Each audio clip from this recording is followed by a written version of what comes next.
everybody, Bengala Tunji here. Welcome to the revision on auditing. We'll be looking at key definition of terms and how we'll be explaining it, and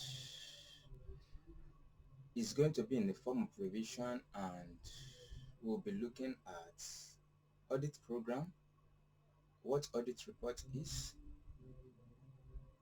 what audit risk is, what audit planning is, what's an audit trail, audit working paper, and auditing standard are going to be covered in this episode on the series of auditing revision of definition of key terms and explanation. And I would like you to do one thing for me: click subscribe button to encourage us here, and two, to always receive alert when we upload new videos.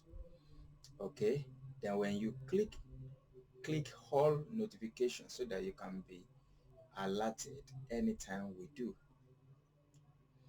Without wasting time, what's an audit program?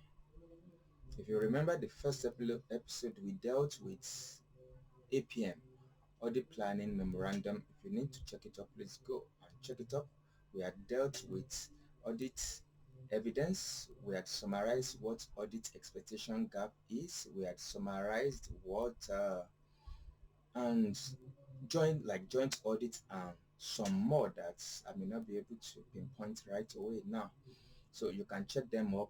But now we want to look at audit program, audit report, audit risk, audit sampling, audit software, audit trail, audit working paper, and last but not the least, we'll be covering auditing standard. So when we're talking about audit program, we are talking about the guide for the auditors that are going to be on the field to work with. So an audit program is a list of what the audit supervisors and audit engagement partners had worked out on critical areas of the assignments that they will want the audit team to work on and report back to the office as consigning. So these are what we call program. Some of them are checklists. Some of them are to obtain one evidence or the other. Some of them are to make inquiry. Do you still remember audit procedures? Okay, please. Audit procedures are contained in audit program on what we want to do and how to go about an audit execution and audit engagement. So basically it's a list of instruction that must be adhered to on the field. Sometimes we can say, okay, audit program or audit programming has advantages or disadvantages. Of course, yes, but the truth of the matter is audit program is not cast in stone.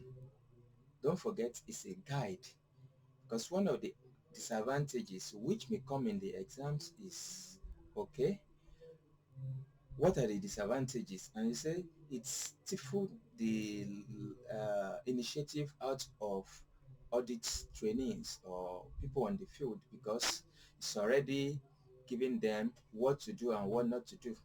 But truly it's not that accurate argument, because why is a guide, why audit program is a guide? If there are reasons on the field that the people on the field observe that changes had occurred, they could discuss it with the supervisors or other responsible officers ahead of them, so that they can reason along and modify the audit program.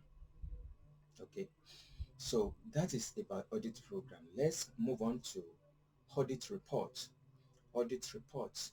As professionals, anything we do, carry on, or engage in actually should have a means of communication or writing it down somewhere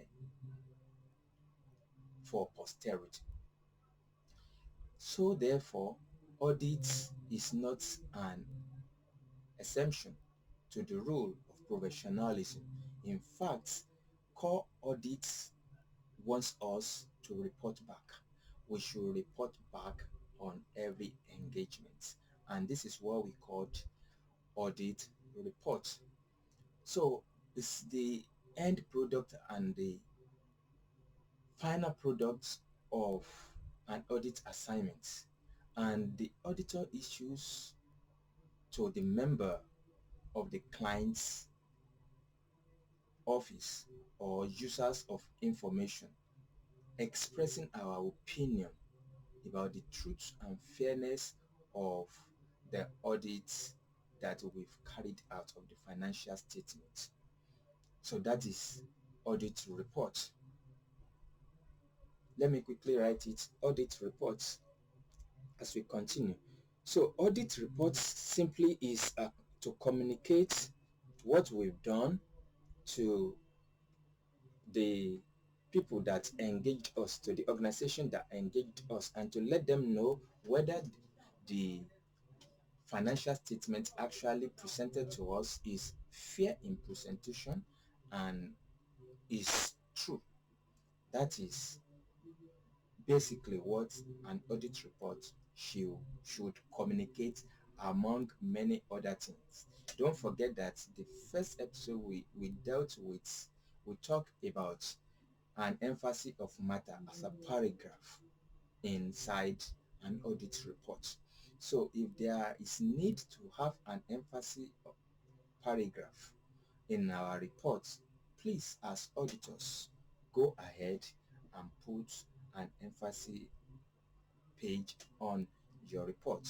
So many other things could be on audit reports, but this is one of it. And every audit report must clearly state the truthfulness and the fair presentation of the financial statement presented to us. Let us move to audit risk. What is an audit risk? When we are talking about risk, like they used to say, it's risky not to take a risk.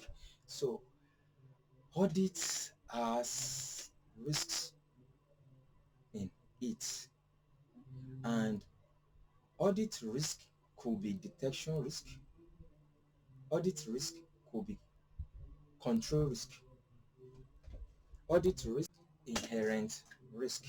So those are basically the three types of audit risk that we can have, and it is risky in audit if the audit evidence is not appropriate or is not sufficient. So that will arise at the end of the day to what we call as detection risk. That is inability of the audit procedure or processes to detect what it ought to detect. The control risk simply means that inability of the procedures and processes put in place by the management to detect or debar fraud from occurring or to control what it is in existence to have achieved. An inherent risk is the risk in the business. It's a business risk that is associated with the nature of business, and we cannot dissociate from an inherent risk.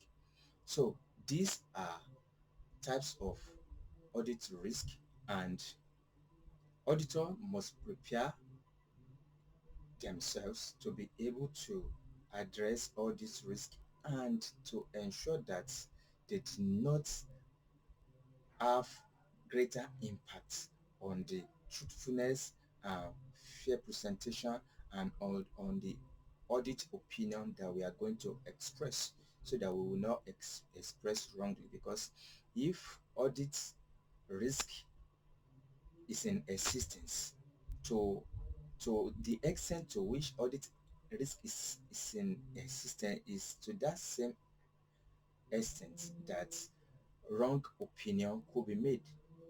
So auditors need to be careful and process risk very well and put audit program to manage audit risk in place as we continue to execute.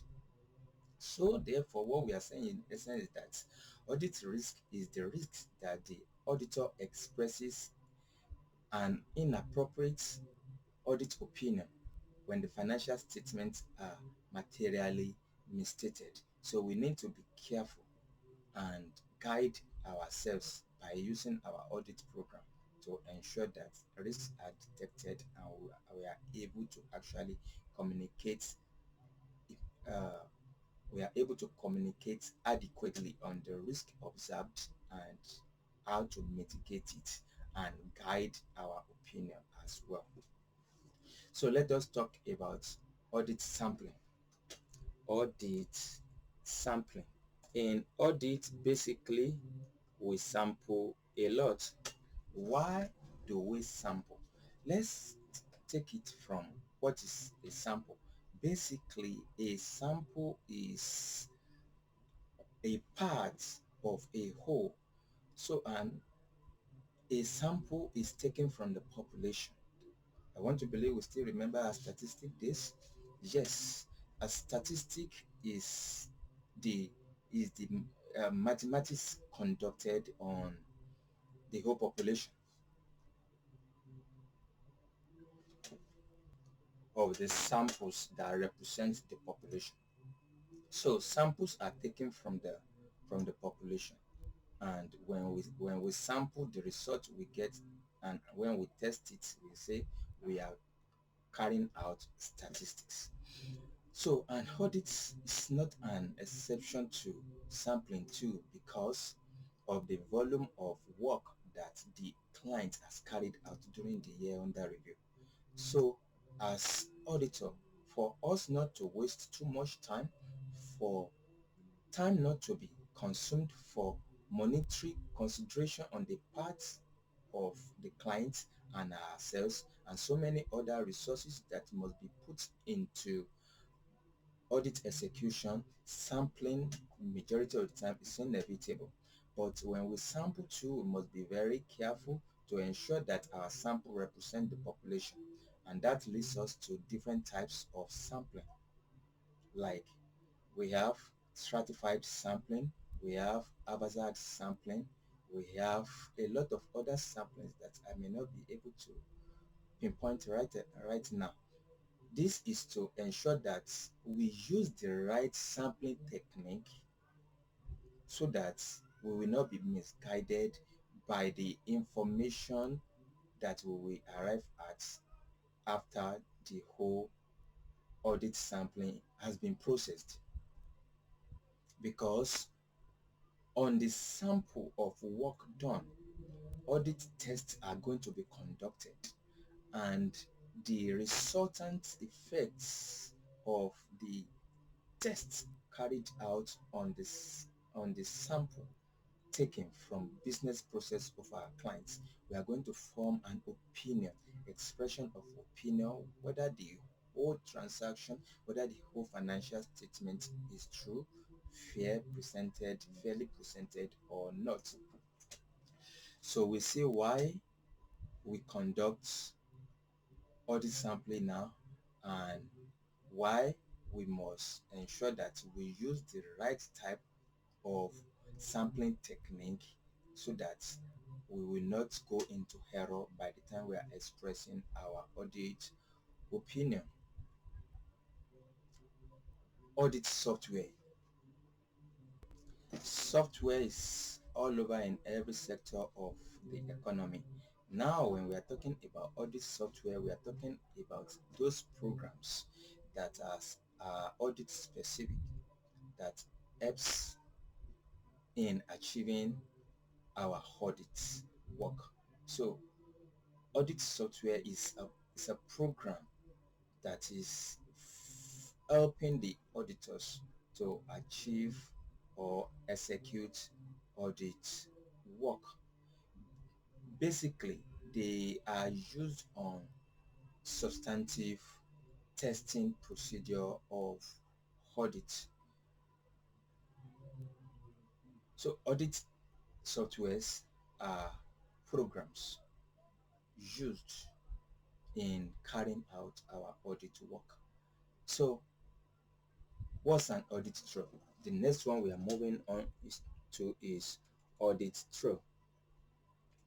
When we are talking about trail, we are talking about something that leaves a footprint. We are talking about something that is elongated. Likewise, an audit trail. That is like the pictorial for depiction of audit trail. Audit trail, we are talking about the transaction being examined, leaving the footprint. That is, if we are to audit Z, for example, now, before we can arrive at Z, we must have encountered A, B, C, D, E. So the trail of letter Z is A, B, C, D to Z. Just to a simple analogy for an audit trail. So likewise, when we are talking about audit trail, we are talking about footprint that facilitates audits, individual audit transaction. So audit trail helps gathering of evidence and authenticates evidence that we've gathered also. Let me give us an example of an audit trail. As somebody came to buy in a company and eventually purchased it. For an audit trail now, it starts from the inquiry the customer made to how the person was welcomed, to the pro forma invoice, to issuing of receipt, to packaging of products or rendering of services. That is a trail. So when we are auditing that sales now, we're not just going to jump at the sales figure and say that we've conducted an audit. No, there must be a checklist of audit process in which we want to ensure that the price is what the organization wants to actually sell. We want to ensure that the requisition that the client, now the customer, made, that this is what I want to buy in your organization, was what was actually given to him or her at the end of the day. We want to be sure that the quantity requested for was what was sold and packaged and dispatched, and that the total amount collected was accurate. That is following an audit trail. So when we mean an audit trail, we are talking about the beginning to the end of a particular transaction being examined. Let us move on to audit working paper. Let me quickly put it out. When we're talking about audit working paper, we are talking about what the auditor used to document his or her work on the field. It is important for me to say this, especially in this jet age, that audit working paper now does not necessarily mean a physical document. An audit working paper now could be electronic working paper. So that being said, audit working paper has its character, its feature, before we can say this is a good audit working paper or audit work paper. Audit working paper must have, as a matter of fact and importance, the name of the clients we are using that paper for. Don't forget, when I mean paper, I mean both electronics and otherwise now, and physical. So the name of the client must be on a good audit working paper. The date at which the work was conducted must be on a good audit working paper. Who performed work, what on the audit assignment must be, that is, the auditor's name or signature must be there. The aspect of audit that was carried out, the audit assignment, maybe is P or L that was carried out, or maybe a checklist of substantive tests on purchases, whatsoever we've carried out must be on that working paper. Of course, the name of the audit firm too, the audit working paper must carry it, and a lot of other features before we can say this is a good working paper.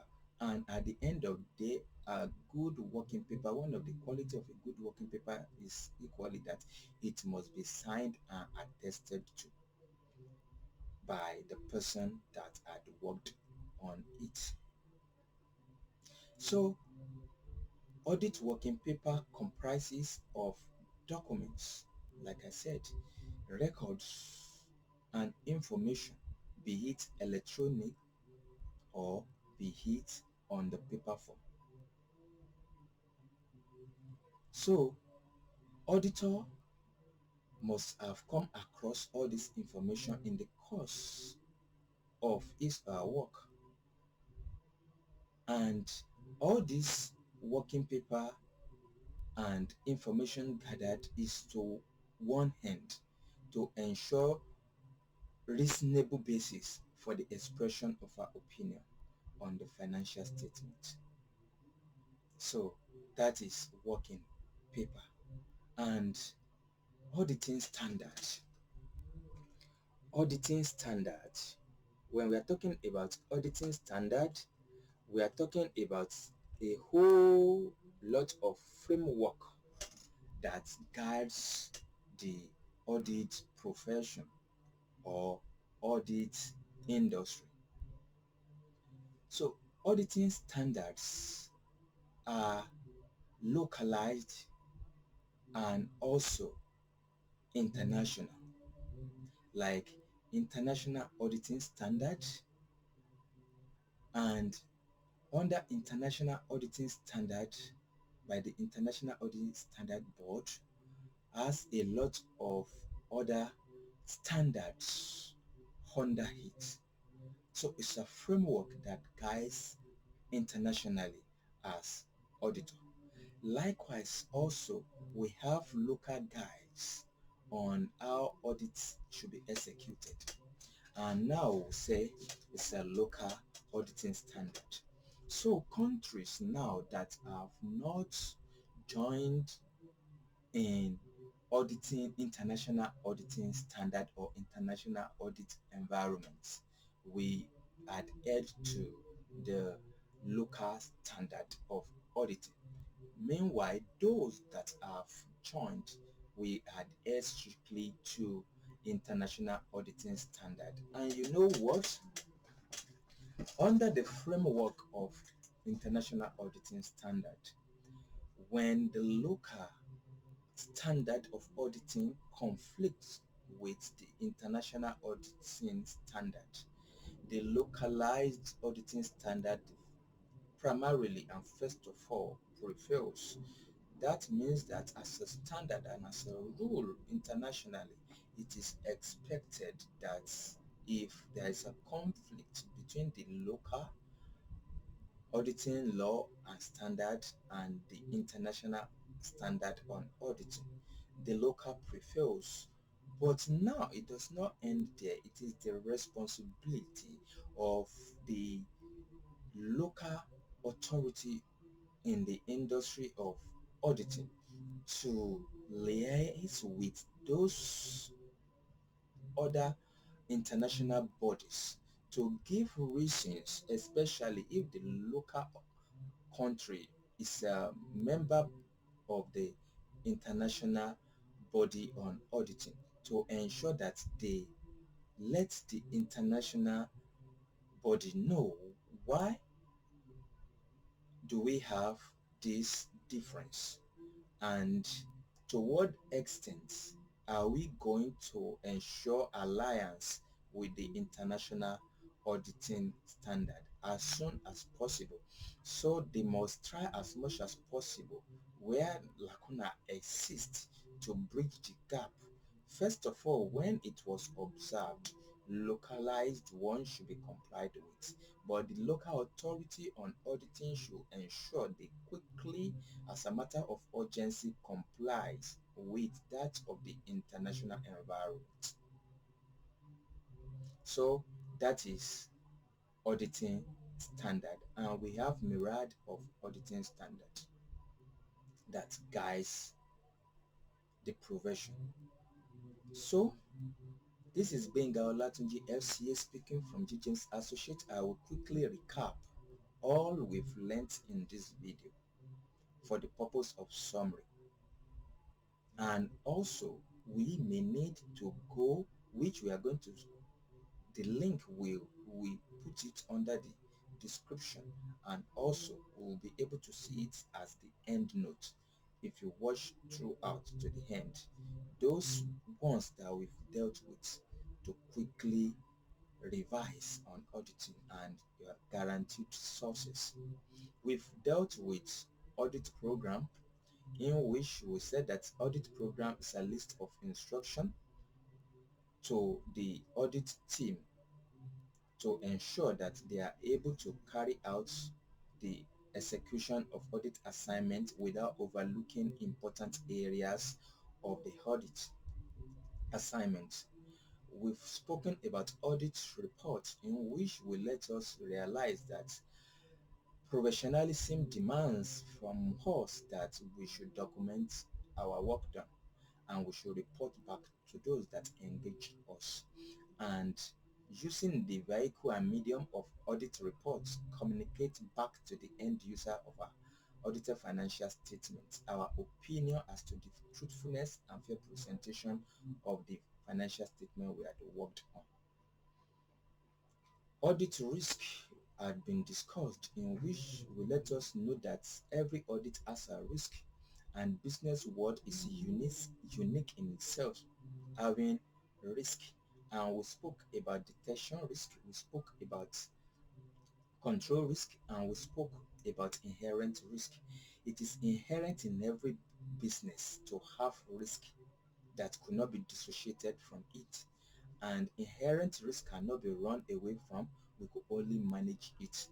So that is inherent risk. Then we have detention risk, which is the risk that is 100% owned by the auditor, and is the risk that our audit procedures and process may not discover what it ought to discover, and this may lead us to wrong expression of opinion. So ultimately, auditor needs to be very careful and well guided when it comes to detection risk.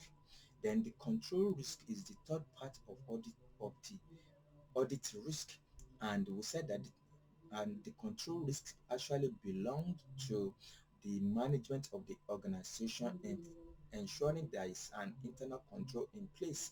And internal control, don't forget, is the whole control system, which may be financial or otherwise, put in place by the management to ensure that the assets of the organization is or are not mismanaged. And when we are talking about the asset of an organization, we are talking about both financial, both human resources, and otherwise. So that is control.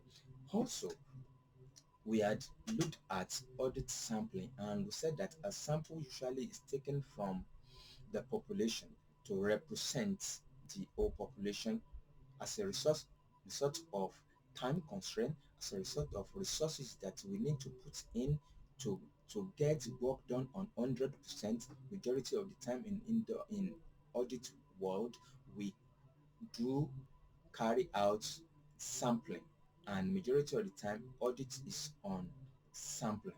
Then we make our opinion.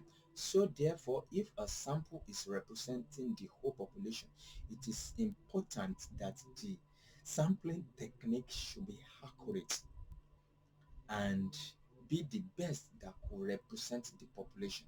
So we made mention of sampling technique, that it could be random sampling, it could be stratified random sampling, it could be hybrid of both. There are a lot of sampling technique that we've mentioned, and that is talking about or summarizing audit sampling. Then we'll talk about audit software, in which we talk about the written programs or instructions encoded for the purpose of audit execution.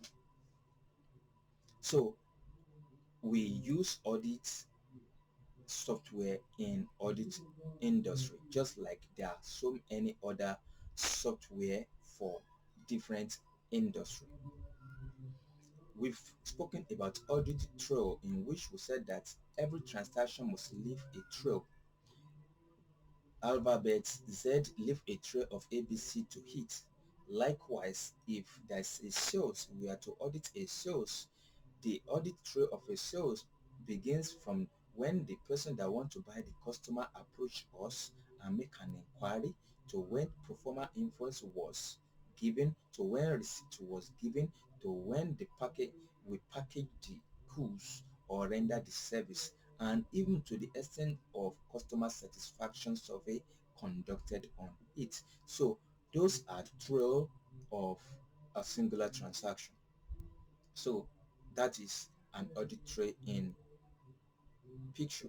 So we talk about audit working paper also, in which we said that audit working paper could be in soft copy and it could be in hard copy. It simply means where we gather the information on the field and put them down, which may be in paper form, which may be electronically organized. So that is audit working paper. And we spoke about audit working paper, the quality of audit working paper. And one of it is that audit working paper must contain the name of the client being that engaged us. It must contain the name of the audit firm. It must contain the name of the person that worked on the working paper. It must contain adequately the dates in which the work was done. Also, it must contain the year in which we are under review. The audit year under review must be there. It must be initialized. That is, the person working on it must have his or her signature on a good working paper, and many other quality of working paper that I would not mention. And all these things that we've said actually are in topics which we've done before. You can search on the James Associate channel and ensure that the keywords you are looking for, and you will find, like when we are talking about audit working paper and audit planning, APM, audit planning memorandum, you will all find them because we've done series of videos on them. Last but not the least, on this video we spoke about auditing standard, and we said that auditing standard are framework that guides auditors and the audit industry, which could be localized or on international basis. So an audit, and a country that has joined the international body of auditing must adhere strictly to international auditing standard, while a few of countries that are yet to join must ensure their local audit guide and framework are strictly adhered to. So auditing standard are simply guides that the industry has agreed on, that these are the ways we need to approach our work before we can give an independent expression of our opinion to our client onto whether the financial statement adequately represent clearly truthfulness and fair presentation, adhering to every important accounting guide, accounting principles, accounting standards before we can give a clean slate of expression of opinion. If not, audits an auditor will need to qualify the opinion, and we'll talk about qualification of expression of our opinion in an audit report. Next, we are still on revision. We are going to be looking at some other aspects of auditing keywords, and we'll be explaining it. Like, we are going to be talking about contingencies. We are going to be looking about at continuous audits. We are going to be talking about control activity. We are going to be talking about control risk. We are going to be talking about control environments. And I want to believe you want to join us and learn more about all this control environment, control risk, control activity, contingency, control, continuous audit, and so many more as we revise together auditing. Be it advanced audits, be it on the professional level, be it you are just a lover of auditing, or you are an entrepreneur that wants to put control and processes in place for your organization. From G James Associate Channel, Bengal Latunji is my name, FCA. I'd love that you subscribe to G James Associate Channel, click the notification button. We are value to life, we are value to your businesses.